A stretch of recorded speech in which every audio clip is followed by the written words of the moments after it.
Hi, Anshugaurs here.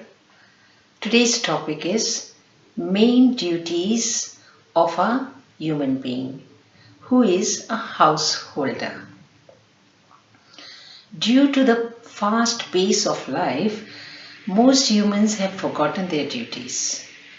Some remember it, but most remain confused due to the influence of media and today's social structure, which gives a lot of importance to self but in a selfish manner.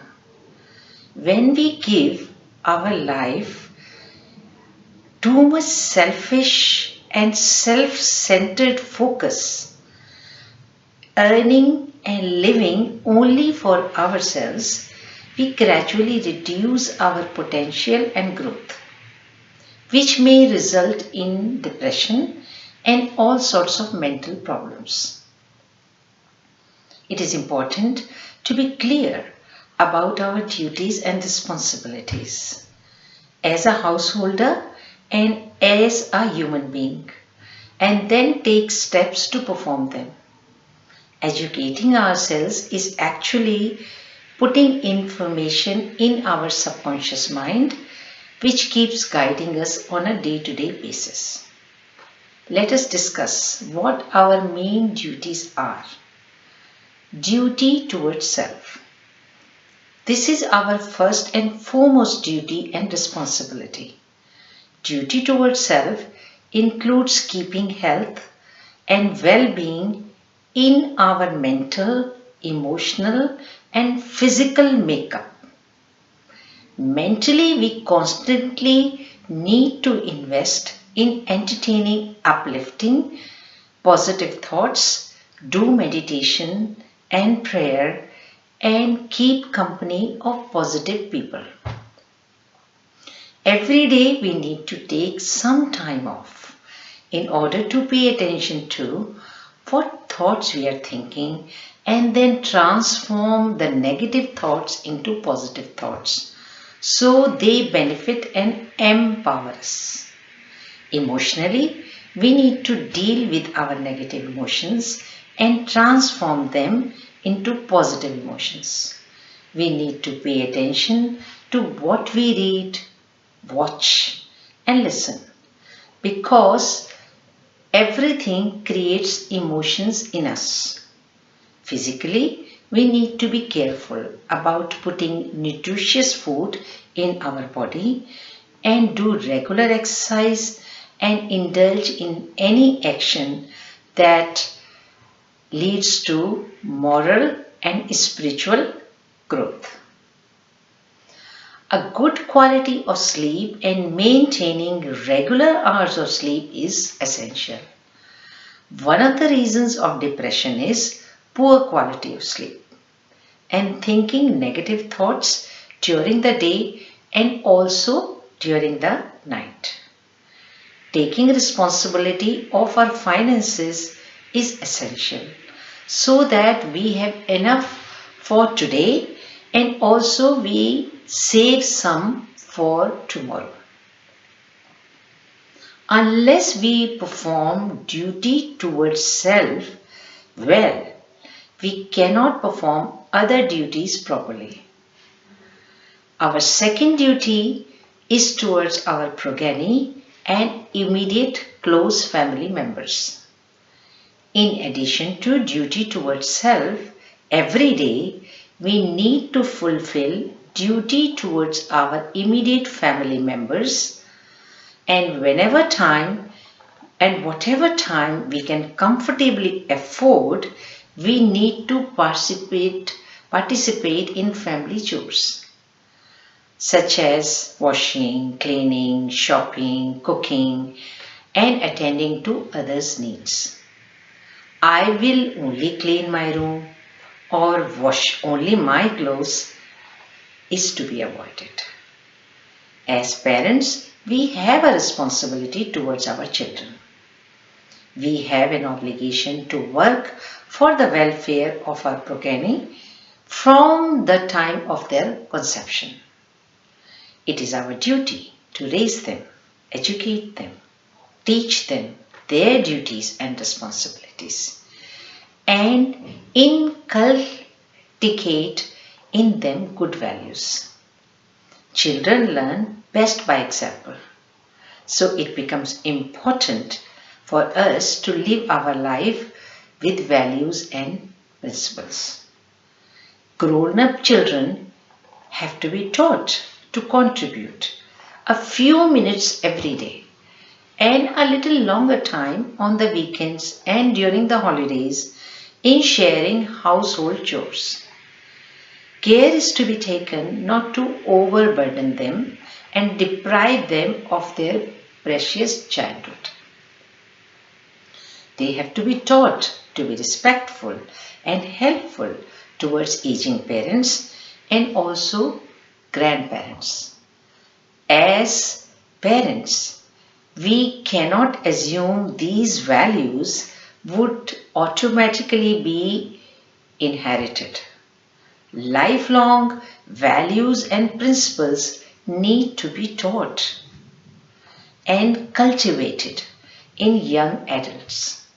They should be reflected in their and also in our behavior. Conflicts with children may arise from time to time and they have to be dealt with. But we as parents should not deviate from our intention and duty to raise responsible and respectful children. Our third duty lies towards our parents and other elders. Our elders and our parents are responsible for our birth and childhood development. They have contributed towards our growth and education. Hence, we owe them a debt of gratitude. As grown-ups, we are not expected to live selfishly for ourselves or only for our immediate families. Due to migration, many close families have split up, and sometimes we live distances away from our parents. If we pay attention and become conscious of our duty towards our parents and elders, we can serve them in many ways. Serving them is good for us only. The more conscious and willing we are to extend ourselves, more power comes to us. We become more capable of giving and loving. The universal law is what we put out is what we receive. This includes everything from material wealth, love, respect, gratitude, help and guidance. There are some individuals who focus on the faults of their elders and parents and thus become unwilling to assist them. In life, there will always be issues and conflicts between two generations, and these issues and conflicts have to be addressed repeatedly in a manner where peace and harmony is restored in a working relationship, if not in a perfect one. Let the intention and focus remain on what can I do for my parents or elders and what is my duty towards them. When we think like this, we do not dwell, live and stroke our wounded egos and entertain conflicts for more time than they are needed. Instead, every morning we remember, what is my duty and today what can I do? This way our duty pulls us out of our shadows and makes us stand into the light. Needless to say, our children watch us, and tomorrow they will also live their lives, keeping us as an example before them. The last is our duty towards society and other living beings. Most human beings remember the first three duties, but they forget the last one, which is their duty towards society and other living beings. One day our children will grow up and leave home. Our close ones will die and they too will leave us. Unless we have cultivated a habit of performing our duty towards our society and other living beings, we are going to be very lonely and also useless. Habits are not formed in a day. Though not impossible, it is hard to form a habit later in our lives, so we need to start early in performing our duties towards humanity. True, early in our lives we cannot devote much time in performing duty towards society and other living beings at the expense of ourselves and our immediate families. But whatever time we can devote, from a few hours in a week to few hours in a month, we need to give in performing our duties towards humanity and also other human beings and living beings as well. We have an obligation to help the poor and the needy, the weak and the disabled, the beggars, the mendicants, monks and the spiritual people, the animal and the plant kingdom, and finally the environment and our dear Mother Earth. There are a range of choices available to us, and we can serve humanity in a big or a small way. In performing our duties, we not only help others, but we also help ourselves. We cultivate purity, self-responsibility, self-effort, self-restraint, moral discipline, non-violence, truthfulness, and discernment. In serving others, we develop patience, tolerance, and love. We learn to avoid egoic expansion of lust, anger, pride, envy, and delusion.